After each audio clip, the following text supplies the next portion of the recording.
4 number प्रश्न पर ध्यान दीजिए। एक बताए तो 2 3 सेम था, बन गया। 4 नंबर प्रश्न पर ध्यान दीजिए। 4 नंबर में क्या कहता है कि ए बी सी साझेदार हैं जो 5 3 2 के अनुपात में लाभ विभाजन करते हैं। अग्र मतलब अगला, प्रत्येक दशा में नया लाभ विभाजन अनुपात और त्याग अनुपात की गणना कीजिए। जबकि केस 1 और केस 2 आपको दिया हुआ है। केस 1 कहता है कि सी ए से 1/5 हिस्सा प्राप्त करता है, यानी क्रय करता है, ठीक है। और दूसरा कंडीशन कहता है कि सी ए और बी दोनों से समान रूप से 1/5 हिस्सा प्राप्त करता है। आया बात समझ में? मतलब केस फर्स्ट में देखिए, यहां पर 4 नंबर सवाल का केस फर्स्ट पर ध्यान दीजिए। क्या कहता है केस फर्स्ट? केस फर्स्ट कहता है कि सी प्राप्त करता है ना ए से। हाँ देखिए, सी gains from 1/5 शेयर। आया बात समझ में? और दूसरा कंडीशन कहता है, यहां पर हम इसी का केस 2 देखिए। केस 2 कहता है कि C gains 1/5 share from A and B equally. मतलब सी 1/5 हिस्सा प्राप्त करता है ए और बी से बराबर, ठीक है। और सी 1/5 हिस्सा प्राप्त करता है, सी गेन्स फ्रॉम ए, यहां ए लिखना भूल गए। सी गेन्स फ्रॉम ए 1/5 शेयर, यानी ए से 1/5 हिस्सा प्राप्त करता है सी। और दूसरा कंडीशन कहता है कि सी 1/5 हिस्सा ही प्राप्त करता है, लेकिन ए और बी दोनों से बराबर। क्लियर? अब इसको सॉल्व जो करना है, तो सॉल्व करने के लिए यहां लिखेंगे old ratio of A B and C equal to 5:3:2। ये दिया हुआ है सवाल में, यही है ना? ठीक। अब देखिए सवाल जो बनाना है, सी गेन्स फ्रॉम ए, यानी सी ए से 1/5 हिस्सा प्राप्त करता है। इसका मतलब हुआ कि ए 1/5 हिस्सा सी को त्याग करता है। एक ही बात हुआ ना? अगर आप हमको फीस देते हैं तो हम आपसे फीस लेते हैं, दोनों एक ही बात हुआ ना? आप हमको देते हैं, इसका मतलब हम आपसे लेते हैं। मतलब ए जो है सी को 1/5 हिस्सा त्याग करता है, यही मतलब हुआ ना? तो यहां लिखेंगे since A sacrifices to C equal to 1/5 share. मतलब ए जो है वो सी को त्याग करता है 1/5 हिस्सा। 1/, ये सब नहीं लिखिए, सीधे 1/5 रहने दीजिए ताकि आपको शंका नहीं हो। अब यहां लिखेंगे एज न्यू शेयर बराबर एज न्यू शेयर बराबर एज न्यू शेयर का मतलब क्या हुआ? ए का नया हिस्सा, ए का नया हिस्सा। तो ए का पुराना हिस्सा था 5/10 और इसमें से 1/5 हिस्सा सी को दे दिया, तो 1/5 जो है वो घटा दीजिएगा, तब ना ए का नया हिस्सा निकलेगा। ए का पुराना हिस्सा 5/10, उसमें से 1/5 दे दिया सी को, तो 1/5 घटा देंगे, जो बचेगा वो ए का क्या बचेगा? नया हिस्सा बचेगा। तो दोनों को घटा दीजिए, तो लघुत्तम हो जाएगा 10, और यहाँ 5 में से 10 घटा दीजिए, 2 होता है 10 में हाँ, तो यहाँ क्या बचेगा? 3/10 बचेगा, ठीक है। अब देखिए बीज न्यू शेयर, तो बी का जो नया हिस्सा होगा, जो 3/10 उसको पहले से मिलता था, वही उसका नया हिस्सा भी रह जाएगा, क्योंकि टेंशन है ए को और सी को, ए ने दिया और सी ने लिया, बीच में बी कोई टेंशन नहीं, ना हम दिए ना लिए, जितना पहले था उतना अब भी होगा, होगा ना। तो बी को पहले से 3/10 मिलता था, तो आगे भी इसको कितना मिलेगा, 3/10 ही मिलेगा, इसीलिए बीज न्यू शेयर 3/10। क्लियर बात। अब देखिए, अब आगे फिर यहां पर पहले सिंस लिखिए, यहां पर इसीलिए कर दीजिए। अब देखिए, अब यहां लिखेंगे फिर यही वाला बात, C gains from A 1/5 share, ठीक है, 1/5। अब क्या कीजिए, therefore C's new share, C's new share. अब देखिए, सी को पहले कितना मिलता था और ए से कितना प्राप्त किया, 1/5, तो वो जोड़ लेगा ना, मतलब सी को पहले से 2/5 मिलता था, सी से ए से 1/5 प्राप्त किया, तो जितना पहले मिलता था और जितना प्राप्त किया दोनों को जोड़ लेंगे तब ना नया हिस्सा निकलेगा। तो अब सी का नया हिस्सा जब निकालना है तो यहां पर कैलकुलेशन कीजिए, कितना हुआ। अच्छा देखिए, फिर यहाँ पर मिस्टेक हो जाता है, यहाँ पर लघुत्तम कितना 10, अब ये रहेगा 2 और यहाँ भी हो जाएगा 2, तो क्या हो जाएगा 4/10। अब देखिए, अब लिखेंगे नाउ न्यू रेशियो, काटने की कोई जरूरत नहीं है, new ratio of A B and सी।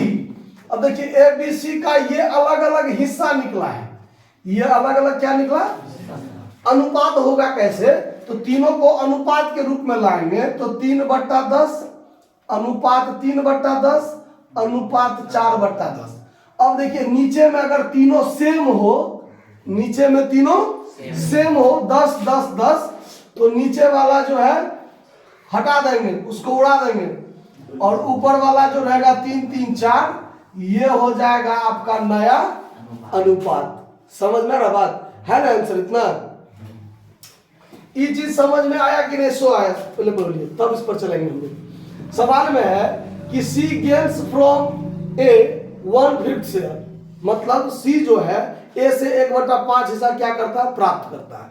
तो पहले तो old ratio of A B C लिख दिए 5 3 2, फिर यहां लिखे कि सी ए से प्राप्त करता है, इसका मतलब ए सी को त्याग करता है, तो ए सेक्रीफाइसेस टू सी 1/5 शेयर, तो इसीलिए ए का नया हिस्सा एज न्यू शेयर, तो ए का नया हिस्सा कितना 5/10 पूर्णा था, 1/5 त्याग किया, तो इसमें से इसको घटा दिए, भिन्न घटाव आता होगा, 3/10 बचा ए का नया। बी का कोई लफड़ा नहीं, ना हमने लिया ना दिया, हम अपना मगन है, जितना पहले मिलता था अभी मिलेगा, तो पहले भी 3/10 मिलता था, आगे भी 3/10 मिलेगा। सी को सी गेन किया है किससे, ए से 1/5, तो सी का नया कितना, तो जितना पहले मिलता था 2/10, उसमें 1/5 क्या किया, जोड़ दिया, तो कैलकुलेशन कर दिए 4/10। काटना नहीं है, इसलिए अगर काटिएगा तो फिर हमको लास्ट में जाकर यहाँ बराबर करना ही पड़ेगा, तो हमने काटा नहीं, ठीक है।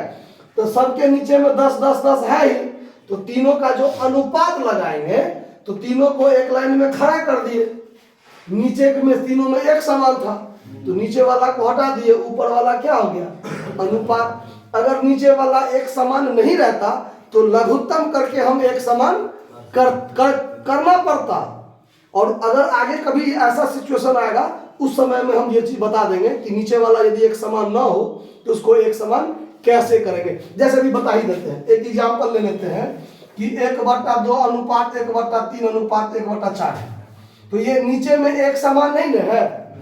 अगर ऐसा कंडीशन में कभी आ जाए तो नीचे वाले को एक समान करना पड़ता है अनुपात के लिए, तो कैसे करेंगे, तो 2 3 4 इसका लघुत्तम निकालेंगे, क्या निकालेंगे, तो इसका लघुत्तम होगा कितना 12, तो नीचे में यहाँ 12 लिख देंगे। अब जैसे भिन्न का जोड़ करते हैं ना, वैसे ही भिन्न का अनुपात निकाल देंगे। 2 से इसमें भाग देंगे 6, 1 से गुना करेंगे 6, 3 से इसमें भाग देंगे 4, 1 से गुना करेंगे 4, 4 से इसमें भाग देंगे 3, ऊपर से गुना करेंगे 3। तो नीचे वाला को हटा देंगे, ऊपर वाला 6 4 3 क्या हो जाएगा? अनुपात हो जाएगा। समझे बात? वो लोग गलती नहीं ना किए हैं। 12 लघुत्तम 12 ही होगा। यहाँ 6, यहाँ 4 से भाग दे 4 और यहाँ 3 से 3, तो 6 4 3 क्या हो जाएगा? अनुपात हो जाएगा। अगर इस टाइप से आ जाए कभी तो आया बात समझ में? कोई दिक्कत? चलिए, सवाल में नया अनुपात निकालना था, त्याग अनुपात नहीं निकालना है। इसमें क्यों नहीं निकालना है? तो एक साझेदार अकेले त्याग कर रहा है ना, और ए अकेले त्याग करता है और सी अकेले प्राप्त करता है। तो दो साझेदार अलग अलग करता है तब ना अनुपात अलग अलग निकालना पड़ता है। तो यहां हम लोग सीधे लिख देंगे कि ए सैक्रिफाइसेस 1/5। यहां पर पानी का अंश आ गया है। अब यहां देखिए सी गेन्स इक्वल टू 1/5। यही आपका गेनिंग और त्याग अनुपात का चर्चा हो गया। सिर्फ नया अनुपात इसमें निकालना। क्लियर?